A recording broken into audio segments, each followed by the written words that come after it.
ușoară și foarte ușor de manevrat. Ușoară, foarte ușoară față de a mea, ușor de manevrat.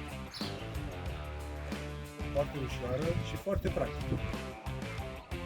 Foarte ușoară, foarte ușor de manevrat, poate lucra oricine cu ea, chiar și fără experiență.